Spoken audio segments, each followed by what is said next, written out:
आराध्य दैवत श्री शिवछत्रपती शिवरायांच्या स्वराज्याला, बाबासाहेब आंबेडकर यांच्या राज्यघटनेला, महात्मा ज्योतिराव फुले यांच्या शैक्षणिक क्रांतीला, माता जिजाऊ, माता सावित्री, माता अहिल्या यांना तीव्र अभिवंदन करून येथे उपस्थित माझे शेतकरीचे बंधू आणि भगिनी, शिक्षक आणि तुमच्या टोकासारखं बारीक निरीक्षण करून दुधाचं दूध आणि पाणीचं पाणी करणारे परीक्षा सर्वांना माझा मनपूर्वक नमस्कार. मी आज येथे विषय मांडतो, शेतकरी नसता तर. एक दिवा जो खूप काही सांगतो. सूर्य एवढे तेज नसले तरी अंधकाराला भेदतो, निशेच्या किट्ट काळोखात. असाच एक दिवा जो स्वतः उपाशी राहून सगळ्या जगाला अन्न पुरवतो, तो म्हणजे शेतकरी.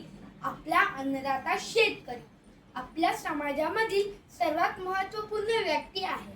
त्याचे व्यवसाय म्हणजे शेती हे आपल्या देशाच्या प्रत्येक व्यक्तीसाठी खूप महत्त्वाचे आहे, कारण त्याच्यामुळेच आपल्या सगळ्यांना खायला अन्न मिळेल.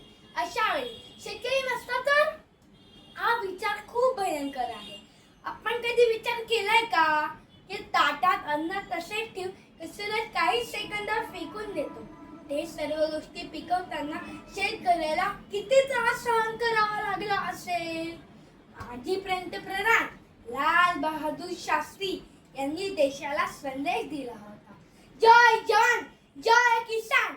देशाचे रक्षण करायला जवानांची जितकी गरज आहे तितकीच देशाचे पोषण करायला शेतकऱ्याची गरज आहे. असा हा शेतकरी नसता तर. शेतकरी शेतात राबतो, घाम गाळतो, शेत पिकवतो, म्हणून आपण सर्वजण पोटभर जेवू शकतो. शेतकऱ्याने शेतधन पिकवलेच नाही तर आपण काय खाल्ले असते. आपली जमीन ही आपली आईच आहे असे तो मानतो. शेतकरी जमीन भाजून काढतो, नांगरतो, नंतर जमिनीत पेरणी करतो, वेळोवेळी या जमिनीची तहान भागवतो, तिला पाणी देतो, म्हणून तर ती पीक देते. शेतकरी नसता तर या भूमीची ही सेवा कोण करणार. नुसती पेरणी करून शेतकऱ्याचे काम संपत नाही. पिकावर कीड पडेल, रोगराई होईल, म्हणून शेतकऱ्याला तिची काळजी घ्यावी लागते. पिकाबरोबर वाढणारे तण त्याला काढून टाकावे लागते, तेव्हाच पीक व्यवस्थित वाढू शकेल. शेतकरी नसता तर ही काही कोण घेणार.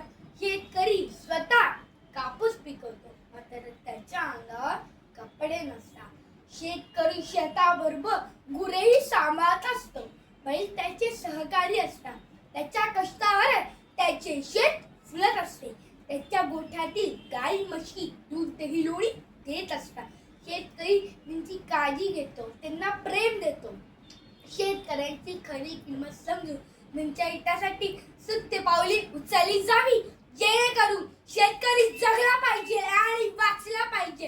कारण शेतकरी वाचला तर हे सगळं जग वाच